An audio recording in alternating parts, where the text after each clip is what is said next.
नमस्कार दोस्तों, आपको हमारे चैनल पर स्वागत है। आज हम इस वीडियो में बताएंगे कि आखिर क्यों हुआ भगवान राम और प्रभु शंकर में युद्ध। तो इसे जानने के लिए वीडियो को अंत तक बने रहें और चैनल पर नए हैं तो कृपया चैनल को सब्सक्राइब करें। आइए जानते हैं। बात उन दिनों की है जब श्री राम का अश्वमेध यज्ञ चल रहा था।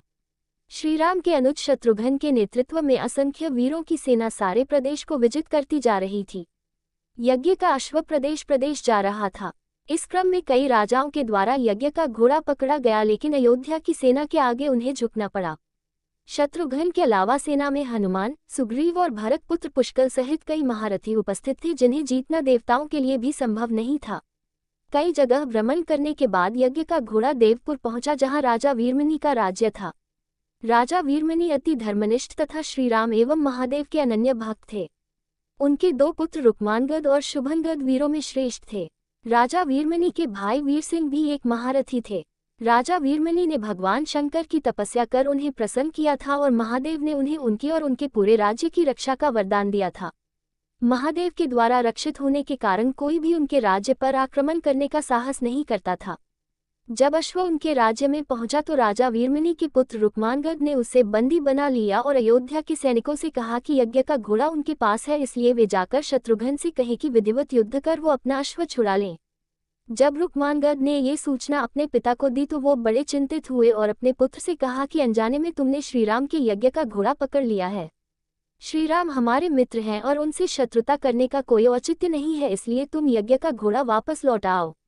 इस पर रुक्मांगद ने कहा कि हे पिताश्री, मैंने तो उन्हें युद्ध की चुनौती भी दे दी है, अतः अब उन्हें बिना युद्ध के अश्व लौटना हमारा और उनका दोनों का अपमान होगा। अब तो जो हो गया है उसे बदला नहीं जा सकता, इसलिए आप मुझे युद्ध की आज्ञा दें। पुत्र की बात सुनकर वीरमणि ने उसे सेना सुसज्जित करने की आज्ञा दे दी। राजा वीरमणि अपने भाई वीर सिंह और अपने दोनों पुत्र रुक्मांगद और शुभांगद के साथ विशाल सेना लेकर युद्ध क्षेत्र में आ गए। इधर जब शत्रुघ्न को सूचना मिली कि उनके यज्ञ का घोड़ा बंदी बना लिया गया है तो वो बहुत क्रोधित हुए एवं अपनी पूरी सेना के साथ युद्ध के लिए युद्ध क्षेत्र में आ गए। उन्होंने पूछा कि उनकी सेना से कौन अश्व को छुड़ाएगा, तो भरत पुत्र पुष्कल ने कहा कि तातश्री, आप चिंता न करें। आपके आशीर्वाद और श्रीराम के प्रताप से मैं आज ही इन सभी योद्धाओं को मारकर अश्व को मुक्त करता हूँ। वे दोनों इस प्रकार बात कर रहे थे कि पवनसुत हनुमान ने कहा कि राजा वीरमणि के राज्य पर आक्रमण करना स्वयं परमपिता ब्रह्मा के लिए भी कठिन है, क्योंकि यह नगरी महाकाल द्वारा रक्षित है। अतः उचित यही होगा कि पहले हमें बातचीत द्वारा राजा वीरमणि को समझाना चाहिए और अगर हम न समझा पाए तो हमें श्रीराम को सूचित करना चाहिए। राजा वीरमणि श्रीराम का बहुत आदर करते हैं, इसलिए वे उनकी बात नहीं टाल पाएंगे। हनुमान की बात सुनकर श्री शत्रुघ्न बोले, हमारे रहते अगर श्रीराम को युद्ध भूमि में आना पड़े, ये हमारे लिए अत्यंत लज्जा की बात है। अब जो भी हो, हमें युद्ध तो करना ही पड़ेगा। ये कहकर वे सेना सहित युद्ध भूमि में पहुंच गए। भयानक युद्ध छिड़ गया। भरत पुत्र पुष्कल सीधा जाकर राजा वीरमणि से भिड़ गया। दोनों अतुलनीय वीर थे। वे दोनों तरह तरह के शस्त्रों का प्रयोग करते हुए युद्ध करने लगे। हनुमान राजा वीरमणि के भाई महापराक्रमी वीर सिंह से युद्ध करने लगे। रुक्मांगद और शुभांगद ने शत्रुघ्न पर धावा बोल दिया। पुष्कल और वीरमणि में बड़ा घमासान युद्ध हुआ। अंत में पुष्कल ने वीरमणि पर 8 नाराज बाणों से वार किया। इस वार को राजा वीरमणि सह नहीं पाए और मूर्छित होकर अपने रथ पर गिर पड़े। वीर सिंह ने हनुमान पर कई अस्त्रों का प्रयोग किया, पर उन्हें कोई हानि न पहुंचा सके। हनुमान ने एक विकट पेड़ से वीर सिंह पर वार किया, इससे वीर सिंह रक्तवमन करते हुए मूर्छित हो गए। उधर श्री शत्रुघ्न और राजा वीरमणि के पुत्रों में असाधारण युद्ध चल रहा था। अंत में कोई चारा न देखकर शत्रुघ्न ने दोनों भाइयों को नागपाश में बांध लिया। अपनी विजय देखकर शत्रुघ्न की सेना के सभी वीर सिंहनाद करने लगे। उधर राजा वीरमणि की मूर्छा दूर हुई तो उन्होंने देखा कि उनकी सेना हार की कगार पर है। ये देखकर उन्होंने भगवान रुद्र महादेव शंकर का स्मरण किया। महादेव ने अपने भक्त को मुसीबत में जानकर वीरभद्र के नेतृत्व में नंदी, भृंगी सहित सारे गणों को युद्ध क्षेत्र में भेज दिया। महाकाल के सारे अनुचर उनकी जय जयकार करते हुए अयोध्या की सेना पर टूट पड़े। शत्रुघ्न, हनुमान और सारे लोगों को लगा कि जैसे प्रलय आ गया हो। जब उन्होंने भयानक मुख वाले रुद्रावतार वीरभद्र, नंदी, भृंगी सहित महादेव की सेना देखी तो सारे सैनिक भय से कांप उठे।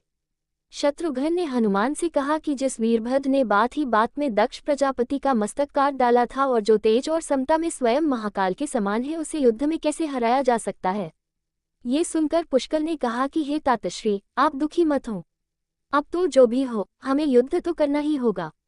ये कहते हुए पुष्कल वीरभद्र से, हनुमान नंदी से और शत्रुघ्न भृंगी से जा भिड़े। पुष्कल ने अपने सारे दिव्यास्त्रों का प्रयोग वीरभद्र पर कर दिया, लेकिन वीरभद्र ने खेल खेल में उसे काट दिया। उन्होंने पुष्कल से कहा कि हे बालक, अभी तुम्हारी आयु मृत्यु को प्राप्त होने की नहीं हुई है, इसलिए युद्ध क्षेत्र से हट जाओ। उसी समय पुष्कल ने वीरभद्र पर शक्ति से प्रहार किया, जो सीधे उनके मर्मस्थान पर जाकर लगा। इसके बाद वीरभद्र ने क्रोध से थर्राते हुए एक त्रिशूल से पुष्कल का मस्तक काट लिया और भयानक सिंहनाद किया। उधर भृंगी आदि गणों ने शत्रुघ्न पर भयानक आक्रमण कर दिया। अंत में भृंगी ने महादेव के दिए पाश में शत्रुघ्न को बांध दिया। हनुमान अपनी पूरी शक्ति से नंदी से युद्ध कर रहे थे। उन दोनों ने ऐसा युद्ध किया जैसा पहले किसी ने नहीं किया था। दोनों श्रीराम के भक्त थे और महादेव के तेज से उत्पन्न हुए थे। काफी देर लड़ने के बाद कोई और उपाय न देखकर नंदी ने शिवास्त्र का प्रयोग कर हनुमान को पराभूत कर दिया। अयोध्या की सेना की हार देखकर राजा वीरमणि की सेना में जबरदस्त उत्साह आ गया और वे बाकी बचे सैनिकों पर टूट पड़े। ये देखकर हनुमान ने शत्रुघ्न से कहा कि मैंने आपसे पहले ही कहा था कि ये नगरी महाकाल द्वारा रक्षित है, लेकिन आपने मेरी बात नहीं मानी। अब इस संकट से बचाव का एक ही उपाय है कि हम सब श्री राम को याद करें। ऐसा सुनते ही सारे सैनिक शत्रुघ्न, पुष्कल एवं हनुमान सहित श्रीराम को याद करने लगे। अपने भक्तों की पुकार सुनकर श्रीराम तत्काल ही लक्ष्मण और भरत के साथ वहां आ गए। अपने प्रभु को आया देख सभी हर्षित हो गए एवं सबको ये विश्वास हो गया कि अब हमारी विजय निश्चित है। श्रीराम के आने पर जैसे पूरी सेना में प्राण का संचार हो गया। श्रीराम ने सबसे पहले शत्रुघ्न को मुक्त कराया और उधर लक्ष्मण ने हनुमान को मुक्त करा दिया। जब श्रीराम, लक्ष्मण और भरत ने देखा कि पुष्कल मृत्यु को प्राप्त हो चुके हैं तो उन्हें बड़ा दुख हुआ। भरत तो शोक में मूर्छित हो गए। श्रीराम ने क्रोध में आकर वीरभद्र से कहा कि तुमने जिस प्रकार पुष्कल का वध किया है उसी प्रकार अब अपने जीवन का भी अंत समझो। ऐसा कहते हुए श्रीराम ने सारी सेना के साथ शिवगणों पर धावा बोल दिया। जल्द ही उन्हें ये पता चल गया कि शिवगणों पर साधारण अस्त्र बेकार है, इसलिए उन्होंने महर्षि विश्वामित्र द्वारा प्रदान किए दिव्यास्त्रों से वीरभद्र और नंदी सहित सारी सेना को विदीर्ण कर दिया। श्रीराम के प्रताप से पार न पाते हुए सारे गणों ने एक स्वर में महादेव का आह्वान करना शुरू कर दिया। जब महादेव ने देखा कि उनकी सेना बड़े कष्ट में है तो वे स्वयं युद्ध क्षेत्र में प्रकट हुए। इस अद्भुत दृश्य को देखने के लिए परमपिता ब्रह्मा सहित सारे देवता आकाश में स्थित हो गए। जब महाकाल ने युद्ध क्षेत्र में प्रवेश किया तो उनके तेज से श्रीराम की सारी सेना मूर्छित हो गई। जब श्रीराम ने देखा कि स्वयं महादेव रणक्षेत्र में आए हैं तो उन्होंने शस्त्र का त्याग कर भगवान रुद्र को दंडवत प्रणाम किया एवं उनकी स्तुति की। उन्होंने महाकाल की स्तुति करते हुए कहा कि हे सारे ब्रह्मांड के स्वामी, आपके ही प्रताप से मैंने महापराक्रमी रावण का वध किया। आप स्वयं ज्योतिर्लिंग में रामेश्वरम में पधारे। हमारा जो भी बल है वो भी आपके आशीर्वाद के फलस्वरूप ही है। ये जो अश्वमेघ यज्ञ मैंने किया है वह भी आपकी ही इच्छा से ही हो रहा है, इसलिए हम पर कृपा करें और इस युद्ध का अंत करें। ये सुनकर भगवान रुद्र बोले कि हे राम, आप स्वयं विष्णु के रूप है, मेरी आपसे युद्ध करने की कोई इच्छा नहीं है, फिर भी चूंकि मैंने अपने भक्त वीरमणि को उसकी रक्षा का वरदान दिया है इसलिए मैं इस युद्ध से पीछे नहीं हट सकता, अतः संकोच छोड़कर आप युद्ध करें। श्रीराम ने इसे महाकाल की आज्ञा मानकर युद्ध करना शुरू किया। दोनों में महान युद्ध छिड़ गया जिसे देखने देवता लोग आकाश में स्थित हो गए। श्रीराम ने अपने सारे दिव्यास्त्रों का प्रयोग महाकाल पर कर दिया पर उन्हें संतुष्ट नहीं कर सके। अंत में उन्होंने पाशुपतास्त्र का संधान किया और भगवान शिव से बोले कि हे प्रभु, आपने ही मुझे ये वरदान दिया है कि आपके द्वारा प्रदत्त इस अस्त्र से त्रिलोक में कोई पराजित हुए बिना नहीं रह सकता, इसलिए हे महादेव, आपकी ही आज्ञा और इच्छा से मैं इसका प्रयोग आप पर ही करता हूँ। ये कहते हुए श्रीराम ने वो महान दिव्यास्त्र भगवान शिव पर चला दिया। वह अस्त्र सीधा महादेव के हृदयस्थल में समा गया और भगवान रुद्र इससे संतुष्ट हो गए।